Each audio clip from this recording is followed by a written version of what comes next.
देखिए दोस्तों, आज की जो हमारा टॉपिक है वो है पूर्णांक, जिसे हम बोलते हैं इंटीजर नंबर। ठीक है, तो ये इंटीजर नंबर्स क्या होता है, जैसे हमारी संख्या 0, -3, -2, -1, 0, 1, 2, 3 जो संख्याएं होती हैं उसी को हम क्या बोलते हैं, इंटीजर्स बोलते हैं, पूर्णांक संख्या कहते हैं।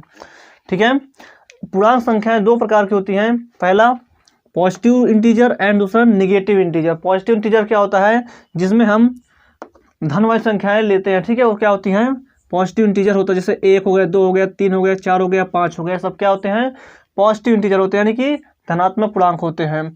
दूसरा होता है निगेटिव इंटीजर, जिसे हम क्या बोलते हैं, -1, -2, -3, -4। ठीक है, ये हमारा क्या होता है, निगेटिव इंटीजर होता है।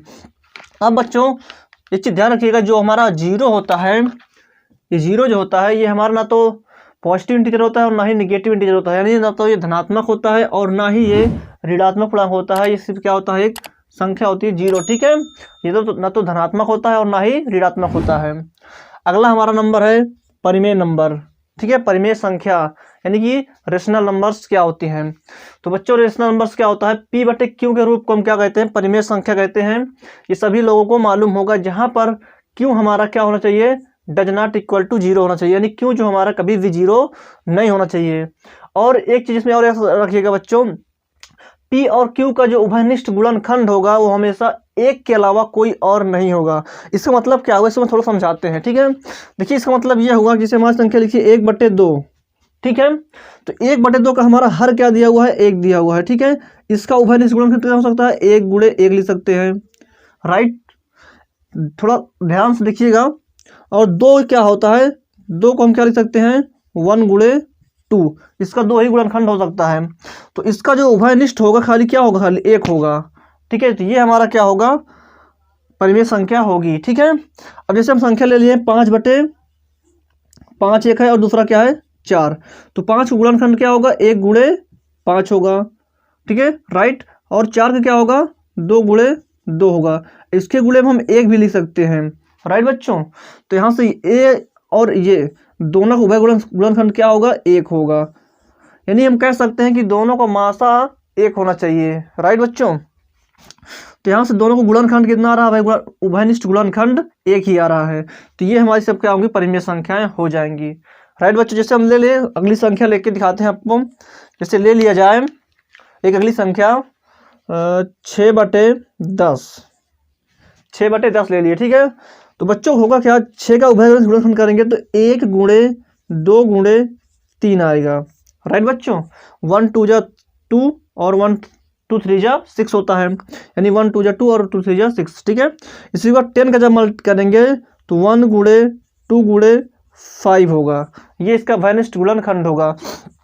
तो इसका उभयनिष्ठ कितना आ रहा है, इसका भी 1 आ ही रहा है। हम यहाँ पे 2 और 3, 2 को नहीं लेंगे। ठीक है बच्चों, 2 को गुणनखंड नहीं लेंगे। क्यों नहीं लेंगे, देखिए इसको जब सरलतम रूप में परिवर्तित करेंगे 2 3 6, 2 5 10 आएगा, और 3/5 का जो उभयनिष्ठ गुणनखंड होगा वो हमेशा 1 ही होगा, इसलिए ये हमारी क्या होगी, परिमेय संख्या होगी। राइट बच्चों, तो रेशनल नंबर आपको समझ में आ गया होगा। अगला नंबर क्या होता है, अपरिमेय संख्या। अपरिमेय संख्या क्या होती है बच्चों, जो संख्या जिन संख्याओं को हम परिमेय के रूप में नहीं लिख सकते हैं, जस्ट वही क्या होती है, हमारी अपरिमेय संख्या होती है। जैसे हम बोले √2, तो √2 को क्या हम परिमेय संख्या में परिवर्तित कर सकते हैं, नहीं कर सकते हैं। जैसे बोला जाए आपसे √5, तो ये भी हमारा क्या होगा, अपरिमेय संख्या होगा। अगर बोला जाए 2√2, तो ये भी हमारा क्या होगा, अपरिमेय संख्याएं होंगी। ठीक है बच्चों, राइट बच्चों, समझ गए इतना। तो बच्चों अब हम आपको जो संख्याएं होती हैं, इसके पहले वीडियो हम लोगों ने आपको प्राकृतिक संख्या और पूर्ण संख्या के बारे में समझा दिया था, उसको एक हम ट्री के माध्यम से समझ लेते हैं, जिससे हमारे दिमाग में ट्रिक होगा, वो आलेख के द्वारा बढ़िया तरीके से संक्षिप्त रूप में कंठस्थ हो जाएगा। ठीक है, तो देखिए पहला हमारा हमने क्या पढ़ा था, प्राकृतिक संख्या। क्या पढ़ा था, प्राकृत संख्या। क्या पढ़ा था बच्चों, प्राकृत संख्या। इसके बाद हमने क्या पढ़ा था, दूसरा नंबर हमने पढ़ा था पूर्ण संख्या। क्या पढ़ा था, पूर्ण संख्या। क्या पढ़ा था, पूर्ण संख्या। ठीक है, इसके बाद हमने क्या पढ़ा था, पूर्णांक।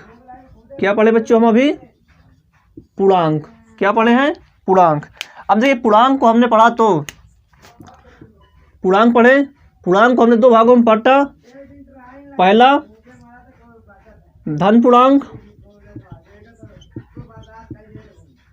और दूसरा ऋण पूर्णांक। दो भागों में बांटा हमने, धन पूर्णांक दूसरा ऋण पूर्णांक।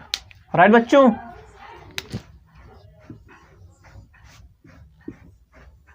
इसके बाद हमने क्या किया, इसके बाद हम लोगों ने क्या पढ़ा, इसके बाद डायरेक्ट हमने क्या पढ़ा, परिमेय संख्या। क्या पढ़ा बच्चों, परिमेय संख्या। क्या पढ़ा, परिमेय संख्या।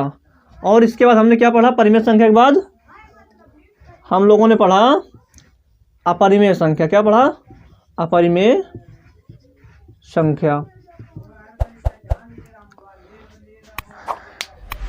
राइट बच्चों, समझ रहा है ना, समझ में आ रहा होगा आप लोगों को। ठीक है, अब इसके बाद दोनों को जब हम मिला देंगे, इसका मिक्स और इसका मिक्स जब आएगा हमारा, तो ये बनेगा हमारी संख्या जो होगी वो होगी वास्तविक संख्या। क्या होगी बच्चों, वास्तविक संख्या। आप लोग सोच रहे होंगे कि सर आपने प्राकृतिक संख्या पहले क्यों नहीं बताई थी। तो बच्चों उसका रीज़न यही था कि पहले आप लोगों को जो पिछली संख्याएं जो दी हैं ये आपको मालूम हो जाएगा, तो आप प्राकृतिक संख्या को आसानी से समझ सकेंगे। ठीक है बच्चों, अब इसके देखिए, इसके हम समुच्चय क्या बोलते थे, प्राकृतिक संख्या को n से। प्राकृतिक संख्या के समुच्चय को हम किससे प्रदर्शित करते थे, n से प्रदर्शित करते थे। ठीक है, सिंबल इसका क्या होता था, n। पूर्ण संख्या को क्या करते थे, w से। राइट बच्चों, और पूर्णांक को हम क्या करते थे, z से। यानी पूर्णांक संख्या के समुच्चय को हम z से प्रदर्शित करते थे। इसी प्रकार धन पूर्णांक को बोला जाए तो इसका z प्लस हो जाएगा, ऋण पूर्णांक को बोला जाए तो z माइनस हो जाएगा, है ना।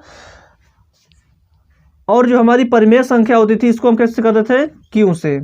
किससे बच्चों, q से। ठीक है, q से क्या करते थे, परिमेय संख्या को। ठीक है, और अपरिमेय को q डैश से करते हैं। ठीक है, किससे करते हैं, q डैश से। यानी परिमेय का ही उल्टा क्या होता है, अपरिमेय, तो इससे q डैश हो जाता है। ठीक है, यानी कि अपरिमेय संख्या, कोई यहाँ से पूछे कि अपरिमेय संख्या के समुच्चय क्या कहते हैं, तो आप बता देंगे q डैश से।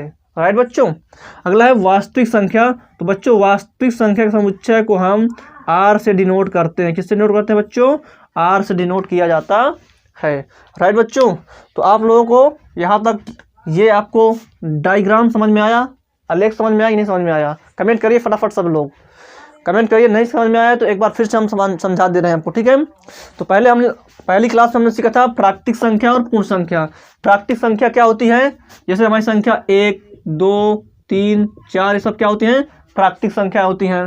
पूर्ण संख्या क्या होती है, बस इसमें हम क्या करते हैं, जीरो को ऐड कर ले तो ये हमारा क्या हो जाएगा, पूर्ण संख्या हो जाएगा। इसका डिटेल एक्सप्लेनेशन हम लोगों ने पहली क्लास में देखा था, उससे जाकर हमारी वीडियो प्लेलिस्ट में चेक कीजिएगा, आपको मिल जाएगी। ठीक है, पूर्णांक संख्या भी हमने पढ़ा। पूर्णांक संख्या क्या होती है, जैसे -3 -2 -1, यानी कि जो हमारी पूर्ण संख्या होती है बस उसमें माइनस टर्म को जोड़ दिया जाए तो हमारी क्या बन जाती हैं, वो पूर्णांक संख्याएं बन जाती हैं। धन पूर्णांक क्या होता है, जो धन वाला पार्ट होता है। ऋण पूर्णांक क्या होता है, जो ऋण वाला पार्ट होता है। ठीक है, अपरिमेय परिमेय क्या होता है, परिमेय क्या होता है समझ लिया अभी, आपने समझाया आपको, है ना। यहाँ पे क्यू क्या होगा, कभी भी जीरो नहीं होगा। ठीक है, देखिए परिमेय संख्या को क्यू बराबर हम लिख भी सकते हैं कि P/Q, जहाँ Q हमारा डज नॉट इक्वल टू 0 होगा। ठीक है, ये हम इसे लिख सकते हैं। ठीक है, ये भी हम इसे लिख सकते हैं। ठीक है, और वास्तविक संख्या क्या होता है, जिसे हम वास्तविक संख्या परिभाषा अगर आपको पता, कोई पूछा कि वास्तविक संख्या किसे कहते हैं, तो वास्तविक संख्या उसे कहते हैं परिमेय और अपरिमेय को अगर हम जोड़ते हैं, यानी परिमेय और अपरिमेय संख्याओं को सम्मिलित करने पर क्या बनता है, हमारा वास्तविक संख्या बनता है। या फिर देखिए परिमेय और अपरिमेय हम क्यों बोल रहे हैं, क्योंकि परिमेय अपरिमेय जो होती हैं वो धन इन तीनों से मिलकर बनती हैं, परिमेय अपरिमेय। ठीक है, तो इसी प्रकार हम कह सकते हैं कि ये भी वास्तविक संख्या में सभी संख्याएं इंक्लूड हो जाएंगी। ठीक है बच्चों, सभी संख्याएं सम्मिलित हो जाएंगी वास्तविक संख्या के अंदर। ठीक है, तो बच्चों आप लोगों को ये बेसिक जो था, जो हमारी नंबर सिस्टम चल रहा था, यानी कि जो हमारा संख्या पद्धति का जो चैप्टर था उसमें हमने पहला टॉपिक लिया था रियल नंबर्स, जो कि था वास्तविक संख्या। ये पार्ट आपको समझ में आया होगा। ये पार्ट अभी ये सिर्फ बेसिक आपका चल रहा है।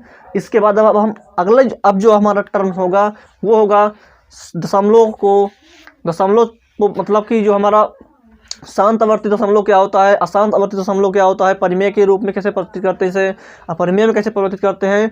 अब वहाँ से हमारा मेन टॉपिक शुरू होता है, वहीं से आपके एग्जाम में क्वेश्चन भी आते हैं। यहाँ पर से 1-2 नंबर के यानी विकल्पी में आपको क्वेश्चन पूछ लिया जाता है, तो उसको हम देखेंगे नेक्स्ट लेक्चर में। तब तक के लिए आप लोग अपनी पढ़ाई को जारी रखिएगा। Thank you, tata, bye bye.